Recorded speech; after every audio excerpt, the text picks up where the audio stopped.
Hi friends, അസ്സലാമു അലൈക്കും. ബിസ്മി കിച്ചണിലോട്ട് എല്ലാവർക്കും സ്വാഗതം. ഇന്ന് നമ്മളൊരു ക്യാരറ്റ് കേക്കാണ് തയ്യാറാക്കുന്നത്. ചായക്കൊപ്പമൊക്കെ നല്ല കോമ്പിനേഷനാണ് കേട്ടോ. ഇത് നമുക്ക് ചേരുവകളെല്ലാം മിക്സിയിലൊന്ന് കറക്കിയെടുത്തിട്ട് വളരെ ഈസി ആയിട്ട് തയ്യാറാക്കിയെടുക്കാവുന്ന നല്ലൊരു അടിപൊളി ക്യാരറ്റ് കേക്കാണ്. നമുക്കിതെങ്ങനെയാണ് തയ്യാറാക്കുന്നതെന്ന് നോക്കാം. അതിനായിട്ട് ഞാൻ 250 ml കപ്പിൽ 1 കപ്പ് മൈദ എടുത്തിട്ടുണ്ട്. അത് ഈ ഒരു അരിപ്പയിലേക്ക് ഇട്ട് കൊടുക്കാം. പിന്നെ നമ്മളിതിലേക്ക് എടുത്തിട്ടുള്ളത് ബേക്കിംഗ് പൗഡറാണ്. 1/2 ടീസ്പൂൺ ബേക്കിംഗ് പൗഡറാണ് നമ്മൾ ചേർത്ത് കൊടുക്കുന്നത്. ഇതിലേക്ക് നമ്മളൊരു 1/4 ടീസ്പൂൺ ബേക്കിംഗ് സോഡ കൂടി ചേർത്ത് കൊടുക്കുന്നുണ്ട്. അതിനുശേഷം നമ്മളിതിലേക്ക് ഉപ്പ് ചേർത്ത് കൊടുക്കണം. ഒരു നുള്ളുപ്പാണ് ഞാൻ ചേർത്ത് കൊടുക്കുന്നത്, ഒരു പിഞ്ചുപ്പ്. പിന്നെ ഇതിലേക്ക് 1 ടേബിൾ സ്പൂൺ പാൽപ്പൊടി കൂടി ചേർത്ത് കൊടുക്കുക. എന്നിട്ട് ഇത് നന്നായിട്ടൊന്ന് അരിച്ചെടുക്കുക. അപ്പോൾ ഞാനിത് ഒരു പ്രാവശ്യം അരിച്ചതിന് ശേഷം ഒന്ന് മിക്സ് ചെയ്തെടുക്കുകയാണ്. അപ്പോൾ അങ്ങനെ ചെയ്താലും മതി, അല്ലെങ്കിൽ ഇതൊരു 3 പ്രാവശ്യം അരിച്ചെടുത്താലും മതിയാകും. പിന്നെ ചെറിയ തരികളൊക്കെ ഉണ്ടെങ്കിൽ ഒഴിവാക്കുക. അതിനുശേഷം നന്നായിട്ടൊന്ന് മിക്സ് ചെയ്തെടുക്കുക. മിക്സ് ചെയ്തതിന് ശേഷം നമുക്കിതൊരു ഭാഗത്തേക്ക് നീക്കി വെക്കാം. അതിനുശേഷം ഞാൻ ക്ലീനായ ഒരു മിക്സിയുടെ ജാർ എടുത്തിട്ടുണ്ട്. അതിലേക്ക് 6 ടേബിൾ സ്പൂൺ പഞ്ചസാര ചേർത്ത് കൊടുത്തിട്ടുണ്ട്. ഇതിലേക്കൊരു 3 കോഴിമുട്ട കൂടി എടുത്തിട്ടുണ്ട്.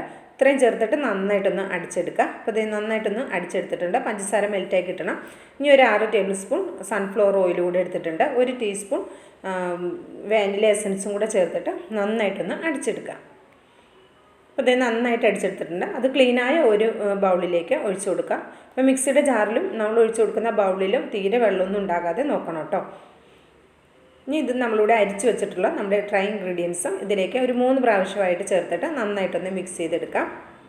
ഞാൻ ഒരു വിസ്ക് കൊണ്ടാണ് മിക്സ് ചെയ്തെടുക്കുന്നത്. ഇതിന് പകരം ഒരു സ്പാച്ചിലയോ അല്ലെങ്കിൽ ഒരു മരത്തിൻ്റെ കയ്യിലോ ഒക്കെ നമുക്ക് ഉപയോഗിക്കാവുന്നതാണ്. ചേരുവകളെല്ലാം മിക്സിയിലൊന്ന് കറക്കി വളരെ ഈസി ആയിട്ട് തയ്യാറാക്കി എടുക്കാവുന്ന ഒരു അടിപൊളി ക്യാരറ്റ് കേക്കാണ്. അപ്പോൾ നിങ്ങൾ ക്യാരറ്റ് കേക്ക് ഇതേപോലെ തയ്യാറാക്കി നോക്കിയിട്ടില്ലെങ്കിൽ ഒരു പ്രാവശ്യമെങ്കിലും ട്രൈ ചെയ്ത് നോക്കൊണ്ടു. എന്തായാലും നിങ്ങൾക്ക് തീർച്ചയായും ഇഷ്ടമാവുന്ന നല്ല ടേസ്റ്റിയായ നല്ല സ്പോഞ്ചി ആയിട്ടുള്ള ഒരു അടിപൊളി ക്യാരറ്റ് കേക്കാണ്. ഇത് കുട്ടികൾക്ക് വേണമെങ്കിൽ പോലും ഉണ്ടാക്കിയെടുക്കാൻ പറ്റും കേട്ടോ. അത്രയും ഈസിയിലാണ്, നമ്മൾ മിക്സിയിലാണിത് തയ്യാറാക്കിയെടുക്കുന്നത്. അപ്പോൾ അതേ നന്നായിട്ടൊന്ന് മിക്സ് ചെയ്തെടുത്തിട്ടുണ്ട്. ഇനി ഇതിലേക്ക് നമ്മൾ ക്യാരറ്റാണ് ചേർത്ത് കൊടുക്കുന്നത്. ചെറുതായിട്ട് ഗ്രേറ്റ് ചെയ്തെടുത്തിട്ടുള്ള 1/2 കപ്പ് ക്യാരറ്റാണ് ഗ്രേറ്റ് ചെയ്തത് ഞാൻ എടുത്തിട്ടുള്ളത്. അത് ഇതിലേക്ക് ചേർത്ത് കൊടുക്കുക. ഒരു മീഡിയം സൈസ് ക്യാരറ്റ് ഗ്രേറ്റ് ചെയ്തെടുക്കുമ്പോൾ ഒരു 1/2 കപ്പോളം ഉണ്ടാകും. അത് ഇതിലൂടെ ഇതിലേക്ക് ചേർത്തിട്ട് നമ്മുടെ ബാറ്ററിലേക്ക് ചേർത്തിട്ട് ഒന്ന് മിക്സ് ചെയ്തെടുക്കുക. ഒരുപാട് അങ്ങോട്ടും ഇങ്ങോട്ടും കുത്തി ഇളക്കണ്ട. ജസ്റ്റ് പതുക്കെ ഒന്ന് കൈക്ക് ബലം കൊടുക്കാതെ ജസ്റ്റ് ഒന്ന് പതുക്കെ മിക്സ് ചെയ്തെടുത്താൽ മതിയാകും. ഇനി ഞാനൊരു സ്പാച്ചില കൊണ്ടാണ് മിക്സ് ചെയ്തെടുക്കുന്നത്. ഈ സമയം നമ്മൾ കേക്ക് ടിന്ന് ഒന്ന് പിന്നെ ഗ്രീസ് ചെയ്ത് വെക്കുക. ഞാൻ എന്നിട്ട് ഒരു ബട്ടർ പേപ്പറൊക്കെ എടുത്തിട്ട് ഒരു 6 ഇഞ്ചിൻ്റെ കേക്ക് ടിന്നൊന്ന് ഗ്രീസ് ചെയ്ത് ആദ്യം തന്നെ വെച്ചിട്ടുണ്ടായിരുന്നു. അപ്പോൾ നമ്മൾ എപ്പോഴും കേക്ക് ഉണ്ടാക്കുമ്പോൾ ആദ്യം തന്നെ നമ്മുടെ കേക്ക് ടിന്നൊന്ന് ഗ്രീസ് ചെയ്ത് മാറ്റി വയ്ക്കുക. അപ്പോൾ നമ്മൾ ബാറ്റർ ഉണ്ടാക്കി അപ്പോൾ തന്നെ നമുക്ക് അതിലേക്ക് ഒഴിച്ചെടുക്കാവുന്നതാണ്.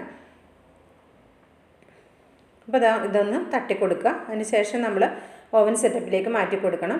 ഇതാണ് നമ്മുടെ ഓവൻ സെറ്റപ്പ്. ഇത് ഞാനൊരു 1 മിനിറ്റ് ഞാൻ ഹൈ ഫ്ലെയിമിലൊന്ന് പ്രീ ഹീറ്റ് ചെയ്തിട്ടുണ്ടായിരുന്നു. അതിനുശേഷം നമ്മുടെ ബാറ്ററി എടുത്ത് വെച്ച് കൊടുക്കുക. അത് ഈ ഹോള് ഒന്ന് അടച്ചു കൊടുക്കുക കേട്ടോ ഈ പാത്രത്തിൻ്റെ. അപ്പോൾ എനിക്കൊരു 50 മിനിറ്റ് കുക്ക് ചെയ്തപ്പോൾ തന്നെ എനിക്ക് നമ്മുടെ കേക്ക് കറക്റ്റ് റെഡിയായി വന്നിട്ടുണ്ട്. അപ്പോൾ ഇതിൻ്റെ ഇടയിൽ ഞാൻ ക്യാഷ്നട്ടൊന്ന് വെച്ച് കൊടുത്തിട്ടുണ്ടായിരുന്നു. അതൊക്കെ നമ്മുടെ ഇഷ്ടത്തിനനുസരിച്ച് ചെയ്യാം. അപ്പോൾ നമ്മുടെ അടിപൊളി ക്യാരറ്റ് കേക്ക് ഇവിടെ റെഡിയായി വന്നിട്ടുണ്ട്. അപ്പോൾ മിക്സിയിൽ ചേരുവകളെല്ലാം കറക്കിയെടുത്താൽ പെട്ടെന്നൊരു ക്യാരറ്റ് കേക്ക് നമുക്ക് ചായക്കൊപ്പം റെഡിയാക്കി എടുക്കാൻ പറ്റും. അപ്പോൾ ഇഷ്ടമായിട്ടുണ്ടെങ്കിൽ തീർച്ചയായും ട്രൈ ചെയ്ത് നോക്കിയിട്ട് അഭിപ്രായങ്ങൾ അറിയിക്കാൻ മറക്കരുത് കേട്ടോ. ലൈക്ക് ചെയ്യാനും മറക്കരുത്. ബിസ്മി കിച്ചൺ എന്ന യൂട്യൂബ് ചാനൽ സബ്സ്ക്രൈബ് ചെയ്ത് കാണുകയാണെങ്കിൽ ഒന്ന് സബ്സ്ക്രൈബ് ചെയ്തോളൂ. ബെല്ലൈക്കൺ എനേബിൾ ചെയ്ത് വെച്ചാൽ നമ്മളിടുന്ന വീഡിയോസിൻ്റെ നോട്ടിഫിക്കേഷൻ നിങ്ങളിലേക്ക് തീർച്ചയായും എത്തുന്നതാണ്. ഇൻഷാ അല്ലാഹ് അടുത്ത നല്ലൊരു വീഡിയോ വരുന്നവരെ എല്ലാവർക്കും